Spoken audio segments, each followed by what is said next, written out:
आज हम एक ऐसे टॉपिक पर बात करने जा रहे हैं जिसने पूरे देश में एक नई बहस छेड़ दी है। एक तरफ इसे देश के गौरव और संस्कृति का सम्मान बताया जा रहा है, तो दूसरी तरफ इस पर भारी सवाल उठाए जा रहे हैं। ये है बीजेपी के जरिए हाल ही में जारी किया गया 100 रुपए का कमेमोरेटिव कॉइन स्मारक सिक्का। इसकी खास बात क्या है? पीएम मोदी के मुताबिक आजादी के बाद ये पहली बार है जब भारत माता की इमेज भारतीय करेंसी पर एम्बोस्ड की गई है। लेकिन ये सिक्का सिर्फ एक शुरुआत नहीं है, ये एक बड़े कंट्रोवर्सी का केंद्र बन गया है। आखिर क्या है इस 100 रुपए के सिक्के की पूरी कहानी? ये क्यों जारी किया गया है और इस पर इतना हंगामा क्यों हो रहा है? चलिए शुरू करते हैं हिस्टोरिकल और कंट्रोवर्शियल सिक्के का फैक्ट चेक। कॉइन्स की डिटेल। ये 100 रुपए का सिक्का एक कमेमोरेटिव कॉइन है। याद रखिए, ये चलन यानी सर्कुलेशन में आने वाला रेगुलर सिक्का नहीं है, बल्कि खास मौकों पर जारी किया जाने वाला स्मारक सिक्का है, जिसे मिनिस्ट्री ऑफ फाइनेंस के अंडर चलाया जाता है। रिलीज डेट 1 अक्टूबर 2025। मौका राष्ट्रीय स्वयं संघ आरएसएस के शताब्दी सेंटेनरी यानी 100 साल समारोह के अवसर पर। धातु यानी मेटल। ये सिक्का प्योर सिल्वर यानी शुद्ध चांदी से बना हुआ है। पार्ट नंबर 1, क्या एग्जैक्टली रिलीज हुआ था? 2025 में एक 100 रुपए का कमेमोरेटिव कॉइन्स रिलीज हुआ। ये प्योर सिल्वर का स्पेशल कॉइन्स है। आम सब्जी मार्केट वाले कॉइन नहीं बनाया गया है, बल्कि एक सिंबॉलिक कॉइन है जो स्पेशली आरएसएस के सेंटेनरी को कमेमोरेट करने के लिए इशू किया गया है। फ्रंट साइड पर लॉयन कैपिटल, जो इंडिया का नेशनल एम्बलम है, दिखाया गया है। रिवर्स साइड पर भारत माता हाथ से ब्लेसिंग का साइन, एक शेर के साथ और 3 आरएसएस वॉलंटियर्स उनके सामने झुक या बाउ डाउन कर रहे हैं। ये कॉइन के साथ एक नई पोस्टेज स्टैम्प लॉन्च हुई है। दोनों माइलस्टोन एक साथ सेलिब्रेट हुए आरएसएस के 100 साल पूरे होने के मौके पर। पीएम मोदी ने इसे महान गौरव का पल और ऐतिहासिक इंपॉर्टेंस वाला मोमेंट बताया है। मेकर्स ने कहा, ये पहली बार है कि भारत माता का इमेज इंडियन करेंसी पर अपीयर हुआ है आजादी के बाद से। एक चीज याद रखनी चाहिए,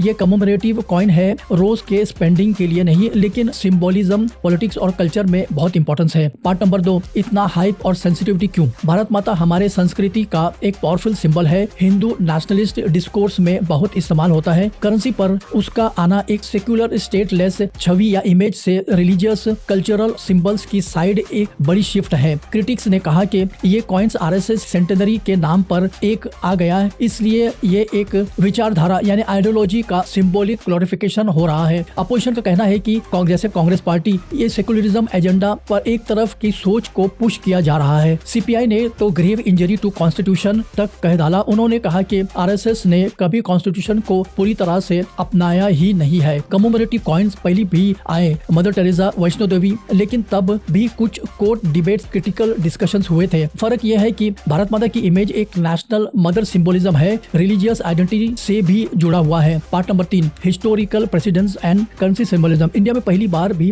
मदर टेरेसा, वैष्णो देवी जैसे कॉइन्स आए, पर वो ब्रॉडर एक्सेप्टेंस के डिवोशनल फिगर्स थे या श्राइन्स थे। पर भारत माता एक स्टेप आगे है। ये एक मिथिकल नेशनल सिंबल्स है जिससे रिलीजियस आइडेंटिटी भी जुड़ती है। दुनिया की दूसरे देशों में भी कॉइन्स पर national heroes, freedom fighters, landmarks होते हैं, पर mostly secular images. US, UK, France का एग्जांपल देख लो। इंडियन कॉन्टेक्स्ट में ऐसा रिलीजियस कल्चरल आइकॉन इंट्रोड्यूस करना एक नया ट्रेंड है जो अब ऑफिशियल मनी पर रिफ्लेक्ट होता है। Part number 4, symbolism and messaging. ये किस टाइप का मैसेज देता है? एक कल्चरल रिलीजियस आइडेंटिटी का असर्शन नेशनलिज्म के साथ साथ एक सिविलाइज नैरेटिव की कंटिन्यूटी को क्लियर करता है। सिंबॉलिक पावर यही है, इमेज सोच पर डायरेक्ट असर करती है। सपोर्टर्स के लिए ये एक हेरिटेज की रिक्लेम है, क्रिटिक्स के लिए सेक्युलरिज्म का रीराइट। आरएसएस स्वयंसेवक के बाउइंग पोज से क्लियर होता है कि ये आइडियोलॉजिकल एसोसिएशंस किसका है। इससे सबसे ज्यादा फायदा पॉलिटिकल ब्रांड को और आइडियोलॉजी को मिलता है। हर्ट होता है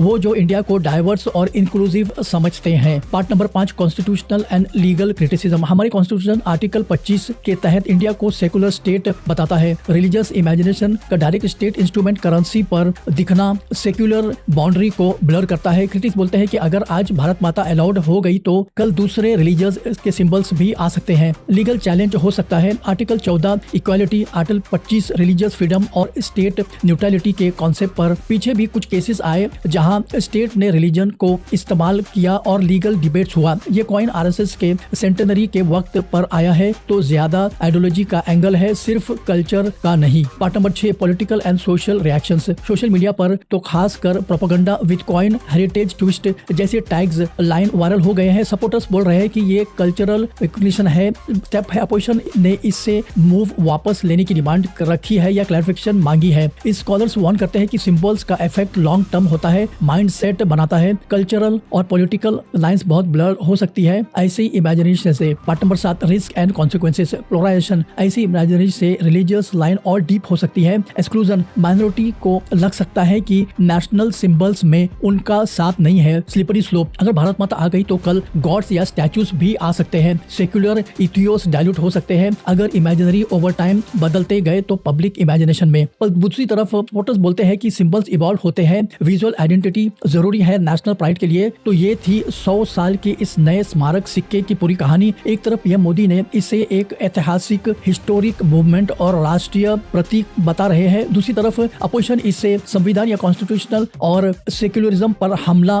मानता है। इसमें कोई शक नहीं कि भारत माता की इमेजिनेशन पर भारतीय के लिए गौरव का विषय है, पर जब इस इमेज को एक धार्मिक संगठन की शताब्दी से जोड़ा जाता है तो सवाल उठना लाजमी है। आपके लिए सवाल, आपका क्या मानना है? क्या ये 100 रुपए का सिक्का सिर्फ एक राष्ट्रीय सेवा को सम्मानित करने का एक तरीका है या एक राजनीतिक संदेश देने की कोशिश है? कमेंट्स में जरूर लिखें।